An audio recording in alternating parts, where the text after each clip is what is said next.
it planet Earth's a rocket wagon train upon a journey? And what if aliens don't fight an actress named Sigourney? We're not a bunch of geeks who live in basements, sleep on futon's, but who wouldn't stream our podcast if we're calling it Space Croutons. It's an intergalactic, robot automatic, moon dust sporadic trip around the sun. It's a totally terrific, proven scientific, freaking fantastic phaser set to fun. It's Space Croutons. We think. Get your spacesuit on. It's pink. We're triple Q. On that you can rely. And once you've tossed your salad in your flying saucer, it's valid to add Space Croutons for lunching with Lucy in the sky. With Neil Diamond? Lucy in the sky. I love Neil Diamond. Lucy in the sky. No, not Neil Diamond. With Space Croutons. Hey there, friends. Curdy Clammerwood here. And welcome to Space Croutons, podcasting from right here in my home-built mobile studio in the back of an old Appalachian dental examination van, parked in an ever-changing secret location somewhere in the great wide world. Why do we do this podcast? Why do we call it Space Croutons? Why do we broadcast from a mobile studio in an ever-changing secret location?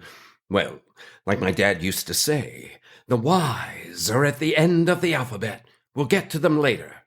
Let's just say we have our reasons, and they all have to do with you and what you need to know.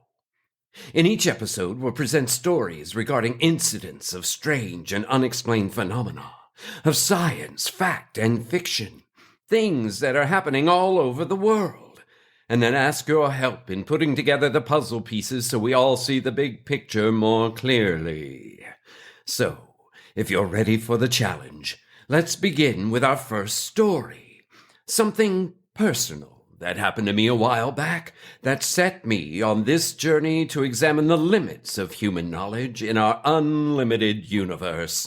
We'll call this episode A Bowl, My Kingdom for a Bowl.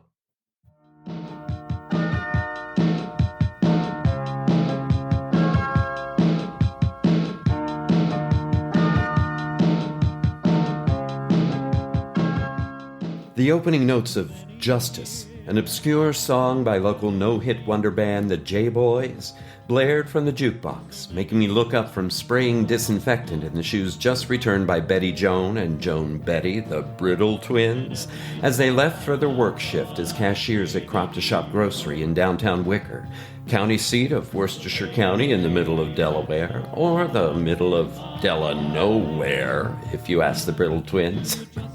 But don't. At the jukebox, I saw what I expected to see through the aerosol mist floating around me.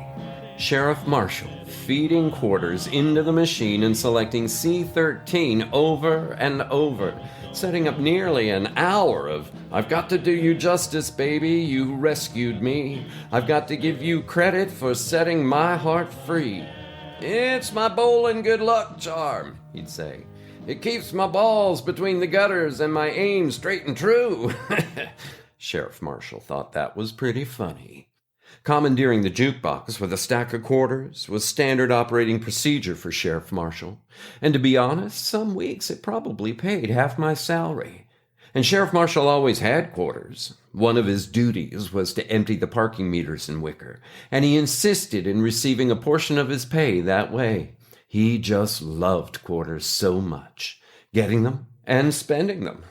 In fact, the only one he wouldn't part with was a two-headed one, 1943 on one side, 1960 on the other, that came from a Baltimore swap meet with a certificate of authenticity signed by nobody I ever heard of, but still. "Curdy!" This startled me, making me cough after a sharp inhale brought spray disinfectant into my throat. "Yeah, boss," I sputtered, turning my head to the open door of the closet-sized office behind me. "Get that box of crowns for the one pins to Dill and back. Almost tournament time." Billy, my boss, didn't hear me say, "'Kay," because I dropped the aerosol can on the counter at the same time. But he did see me move from behind the shoe rental kiosk and grab the ratty-tatty cardboard box that had been in the storage locker out back since last year's event. My route to behind the lanes where the pins get reset was short and sweetened by my tiny, cute, Curdy grunts as I maneuvered the musty cardboard container to keep the bottom from bursting before reaching my destination. Well, I could hike the trail blindfolded if I had to. I could map it by familiar scents like the oily, lubricant dampness of the ball return chute and the tangy lemon wood polished surface of lane number 8, the one on the right end of the building, finishing at the ever-present tuna sandwich smell of my buddy and co-worker Dill's lunch sack, always sitting on a metal shelf in back for easy access any time of the day or night. "Hey, Dill," I barked. 90 minutes to tourney time. Better get the crowns on the one pins." I dropped the box with a clatter onto the lower shelf just below Tuna Sandwich Junction. The bowling tournament was held annually to raise money for playground equipment at 3 Hills Park in the middle of town. Okay, 2 hills and a mound. So far, monkey bars, a swing set, and a big plastic looping slide had been purchased and placed. The fundraiser had barely existed here at Billy Bowl and Pool Parlor since the early 70s, but in 1982, 4 years ago, it morphed into the majestic King of Worcestershire County Battle Royale Bowling Championship, complete with a throne the local community theater donated after their lackluster Camelot to use for pictures of the winner, and the aforementioned one pins decked out with glittery plastic party favor crowns, which surprisingly did not shatter no matter how hard contestants threw the ball down the alley. Their indestructibility helped the tournament in 2 ways, as using the same crowns over and over saved money, and the challenge to try to destroy them dramatically increased contestant entries from the "I'm so macho I just gotta break things" contingent in the surrounding area. Dill dropped the remnant of a cigarette on the floor and scrunched it out with a shoe and a sigh. Smoking by the bowlers had been banned inside the building, but Dill didn't bowl, so he was sure the rule didn't apply to him. For Dill, adding the crowns to the one pins would be simple. He already sorted the pins into groups for each of the 10 positions in the standard formation, basing his assignment on general pin appearance and number of surface dings. He had even painted the position number on the bottom of the pins using color-coded nail polish. I should mention that when he went to the drugstore for more polish, no one ever wondered out loud as to why this burly 6'3" bearded hulk was buying all those colors of polish, and consequently, he never explained it to anyone. So all Dill had to do was attach the crowns to the one pins, which was a piece of cake, as the crowns were circular with an open top, so they fit over and down to rest on the pin where it widened out. "Easy peasy, nice and breezy," he whispered, as the one-pin coronation ceremony took place. I leaned against the back wall near the window air conditioning unit. Central air cooled the front, but there was too much machinery in back, so we had to make do with a constantly dripping old Friginator AC that barely fit in the window, but at least it cut through enough of the heat to make it bearable.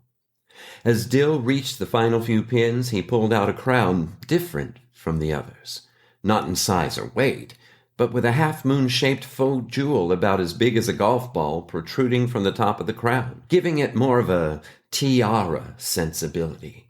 He showed it to me and noted it was a bit odd that with the size of the jewel it's not heavier, and a bit odder still that it appears to glow ever so subtle-like. I suggested it might just be the light and shadows playing on the pin-setting machinery around us. "Well, don't remember any breaking. Guess Billy bought a new one. Think I'll save it for the final frame in the championship round. That'll set things off rather nicely." He placed the special one pin on the shelf and took a bite of his tuna sandwich, chewing slowly with a sense of accomplishment for a task well done. I headed back out front with a Camelot throne and attached a few balloons filled from the kids' party helium tank, just to make the chair more festive. Then I organized the registration materials, one stacked for those pre-registered, and another for the last-minute mavericks to come. In another 45 minutes, the contest would start in earnest, so I expected entrants to begin arriving any moment to warm up. Out of the corner of my eye, I saw Billy testing the overhead scorekeeping monitors for each lane, swearing under his breath in lane 5 as he found a short in the control panel beneath a dark, empty screen. "Hey, Billy," I called out. "Smack it a couple of times, that's what I do, and it works just fine." Before Billy could answer, or even start smacking the controller, in through the front door came a blast of hot summer air, followed by two strangers, a short, thin man of middle age with sunglasses and a shimmering metal briefcase, followed by a dark-haired, athletic, younger-looking woman carrying a red and white leather bowling ball bag. The woman was slightly taller than my 6-foot-even stance, something I noticed as she approached the counter, placing the bag on the floor. "How much to enter?" she asked, while doing a 360 of the lanes area. "You want to be king of Worcestershire County bowling champion?" I grinned. We never had a woman enter the contest before, but, well, there's no rule against it. It was the 80s. The times, they were a-changin'. "Yeah, sure." She leaned in and looked me right in the eye. "Unless it isn't worth winning." "Well, you would get a trophy, a free dinner at Mac's down the street, a $25 crop-to-shop gift card, and, oh yeah, 6 car wash coupons at Wishy Wash. That worth it to you?" She pulled out a $50 bill from the front pocket of her pale yellow business suit. "Will this cover it?" Her Aegean sea blue eyes met my speckled hazel gaze. "It's only 10. Let me get you change." My mouth was a bit dry. To be honest, I hadn't been this close to a woman showing enough interest in me to actually have a conversation in a while. "Keep the change," she shrugged. "For the kids." Here, sign this waiver." I pulled the paper forward. "It's single elimination, and you'll be paired up in each round if you keep winning, until the king is crowned." "Or queen." She winked and signed her name, Dandy Lion, complete with a petaled flower to dot the I in dandy. "Really? My folks like nature." She grabbed her bag and headed to a bench to await her first lane assignment. During all this, the other stranger stood motionless, his sunglasses reflecting the neon and fluorescent lighting around him. "How about you? You gonna bowl?" I now said to him. But the man didn't respond. He just turned and followed Dandy to the bench, where he sat and brought the metal briefcase into his lap. All 8 lanes of Billy Bowl and Pool Parlor soon filled with 16 contestants and more than a handful of spectators as tourney time drew closer, and just before 6 p.m., Billy welcomed the crowd, reminded them to tip their servers, and then announced the first pairings for the competition. Dandy's first match was on lane 3 versus town Dr. Freddie Fred. Full name Alfred Frederick Fred, but come on, you just gotta call him Freddie Fred. The doctor was not much of a bowler, but he and Mrs. Fred had 7 kids and felt obligated to help fund the playground equipment out of a sense of civic pride and frequent family use. Dandy bowled just well enough to beat Dr. Fred Cubed, whose best score to date was this one with a 37, so I couldn't judge just how good Dandy might be. Round 2 brought her to lane 6 to face high school assistant principal Douglas Hound Dug Dewars, who made no secret of the fact that he only bowled because beer was free to the contestants as long as they remained in the contest. Last year, he drank his way to the finals, but then got sick all over lane 4 and had to concede when he declared he saw 3 balls going down the lane at the same time and then passed out. This year, he had promised his fiancée, Linda, to stop drinking after 5 beers, and so, when he realized that the 5th bottle was empty in the 6th frame against Dandy, he intentionally guttered the rest of the match, moving her to the semifinals without having much to prove talent-wise. I now found myself quietly rooting for Dandy as she moved to lane 5, the scoring equipment working now, with no smacking needed, to meet her next challenger. Patrick, Trick for short, Treat, was an Irish immigrant who for years had driven one of Wicker's 4 municipal buses, 2 routes going north-south, 2 going east-west. and so had plenty of time in the middle of the day to bowl. Unfortunately for him, a recent accident when someone rear-ended his bus had caused him a pinched nerve, severely limiting his otherwise smooth ball-to-lane delivery, with sharp twinges shooting out of nowhere whenever they liked. It got interesting as Strick threw strikes for the first 3 frames, while Dandy had one lucky strike, a spare, and then missed a 7-10 split, putting her decidedly behind. In the 4th and 5th frames, Trick threw spares, grimacing a couple of times, but then breathing deeply to recover. Dandy threw 2 more strikes, though her technique was haphazard and spontaneous rather than showing any kind of skill. Regardless, the fact that the first woman to enter the tourney was advancing had begun to gather energy, and the spectators were paying more and more attention to the stranger. 3 more frames with Dandy and Trick matching, each with 2 more strikes and a spare. Then, in frame 9, there was a gasp, as Trick slipped just before releasing the ball and tumbled awkwardly to the floor, groaning in pain, his ball bouncing into the next lane over. After lying there for a good 45 seconds, and then getting a once-over from Dr. Freddy Fred, see, I told you, and breathing deeply, he called Billy over. "I'm done," he whimpered.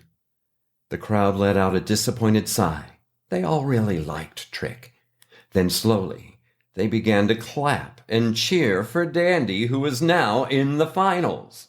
Meanwhile, Sheriff Marshall had handedly trounced his opponents, just like last year and the year before and the years before that. While he thought his jokes were funny, he was very serious about bowling. It was no surprise that he would bowl against Dandy for the championship and title of King of Worcestershire County, as he tended to refer to himself, leaving off any reference to bowling. Biting my lip to keep from grinning too broadly, I came over to Dandy. "Can I get you a drink? They're free as long as you're still in, and you are, so they are." I heard myself rambling, so I just stopped and waited for Dandy to respond. "No, I'm good." She walked back to the bench where the man in sunglasses had sat this whole time, not even shifting in his seat from what I could tell. I watched Dandy whisper something in the man's ear, and then he nodded ever so slightly. "All right, ladies and gentlemen." It was Billy at the microphone behind the shoe rental kiosk. "It's been a great tournament so far, so please direct your attention to lane number 4 as we ramp up for our championship match between last year's winner, our very own Sheriff Marshall," cheers from the crowd, "and tournament history maker and visitor to our fair city, Dandelion." Even more cheers from the crowd. "All right, let's bowl. Ladies first." Both the sheriff and Dandy stepped up onto lane 4 and placed their respective balls in the return rack.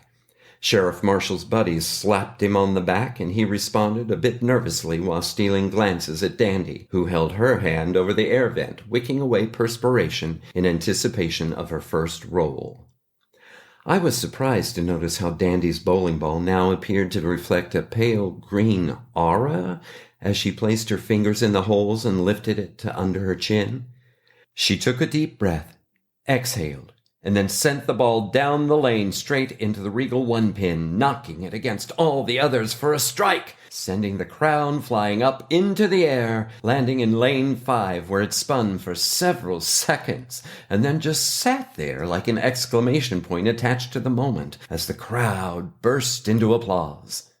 I might have been the only one to notice that she then glanced back at her cohort on the bench, who slightly shook his head before she stepped off to the side to make way for Sheriff Marshall.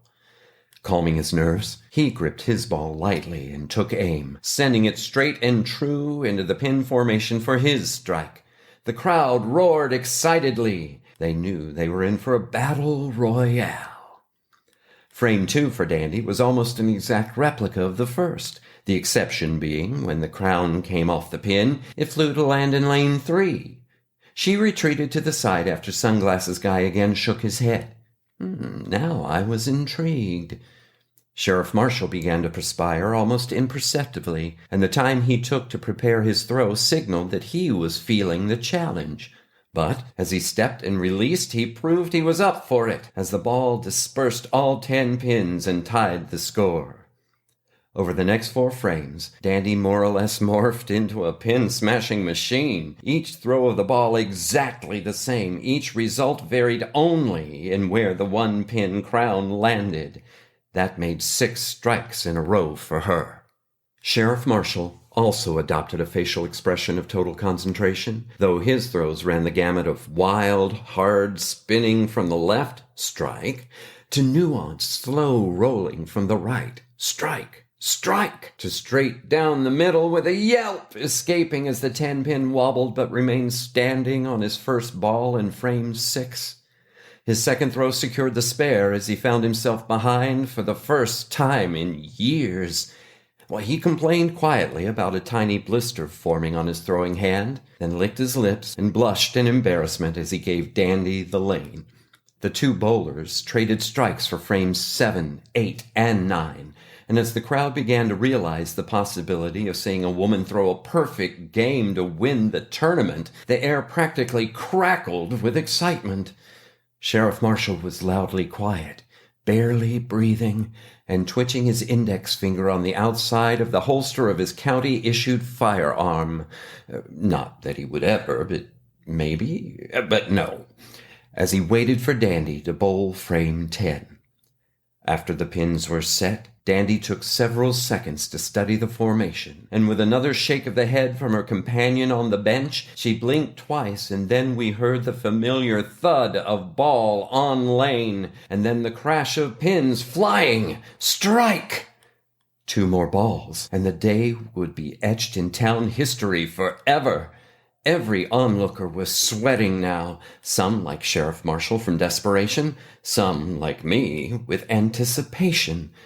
The pins reset, and the guardrail retracted up above, and then, with another look between Dandy and Sunglasses, she released the ball. All pins, all down, all cheering and rejoicing. The crowd started chanting, "Dandy! Dandy! Dandy!"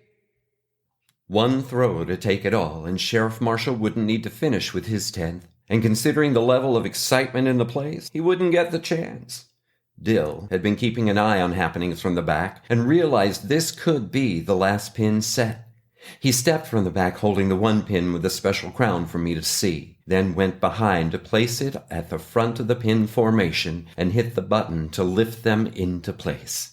After several anticlimactic years where Sheriff Marshall dominated the field, I could tell Dill finally felt something akin to being part of a momentous event, and like me, he soaked in the vibe hungrily as the pins settled down in the lane and the guardrail rose, revealing the 1 pin with the special crown. And was the faux jewel now glowing on its own for all to see? What Dill and the rest of the throng didn't notice, but I did, was the ever-so-slight movement of Mr. Sunglasses as he unlatched the briefcase and nodded to Dandy, who lifted her ball from the rack and took position.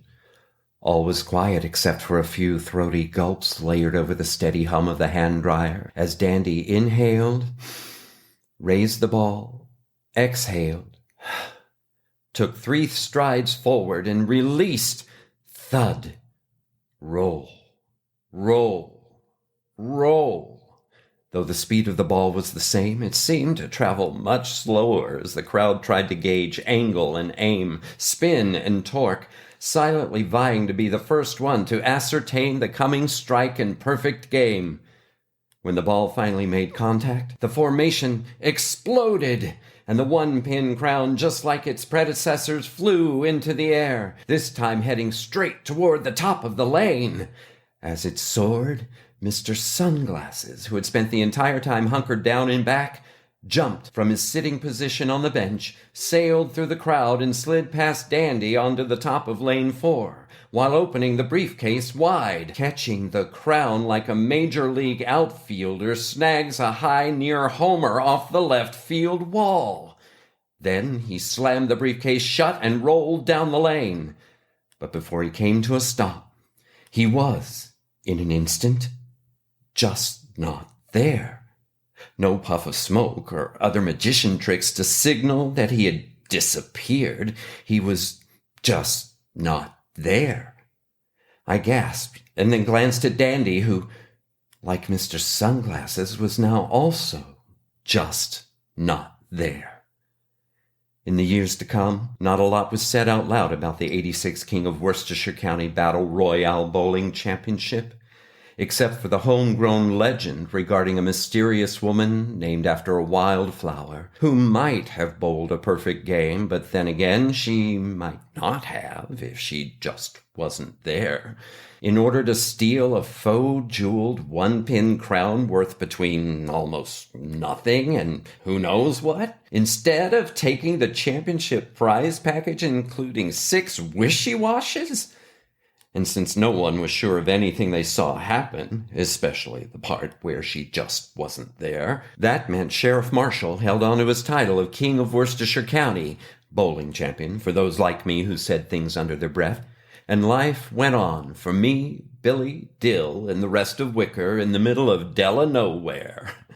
But the weekly newspaper, the Wicker Gazette, each year at tournament time, would run a story, wondering if the mysterious stranger and her sunglasses-wearing companion carrying a metal briefcase might one day come back for a rematch, which, in private, everyone agreed would be something to see.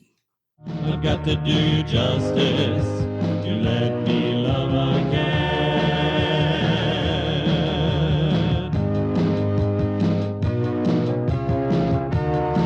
Justice. Well, friends, that's what happened. And no, I can't explain it, not yet. But the more I think about it, the more I know I need to know. And like my dad used to say, you aren't stupid just because you don't know trigonometry or astrophysics or doing the laundry for that matter. What makes you stupid is not trying to figure it out. So figure this out. No more friggin' bleach on my work pants. He was so right. And that's where you come in. I can't be the only person on Earth who has seen weird, strange, or seemingly impossible things. And I'm asking you to send me stories, told in your own words, reasoned through with your own logic, in whatever form you documented it. Police report, journal entry, prose, or poetry, so we can just figure out what the heck is going on. And if you don't have a story, listen anyway. You just might hear something in all this and come up with some answers. Okay, that's it for episode 1 of Space Croutons. This is Curdy Clammerwood saying thanks for listening and keep peace in your heart until our next story time. It's Space Croutons. We think Get your spacesuit on. it's pink. We're triple Q. On that you can rely. And once you've tossed your Salad, in your flying saucer it's valid. to add Space Croutons for lunching with Lucy in the sky. With Neil Diamond. Lucy in the sky. I love Neil Diamond. Lucy in the sky. No, not Neil Diamond. With Space Croutons. Space Croutons is a work of original fiction. Similarities to persons, situations, or events, real or fictional, is coincidental and unintentional. Created and written by Jerry, Jace, John, Christine, Della, and Jeff Goodson. Episode 1 story, original music, recording, and production by Jeff. Featuring the voice talents of Jeff. Entire work copyright 2020 by Jeff, John, Jerry, Della, Christine, and Jace Goodson. This has been a Good Witch audio production.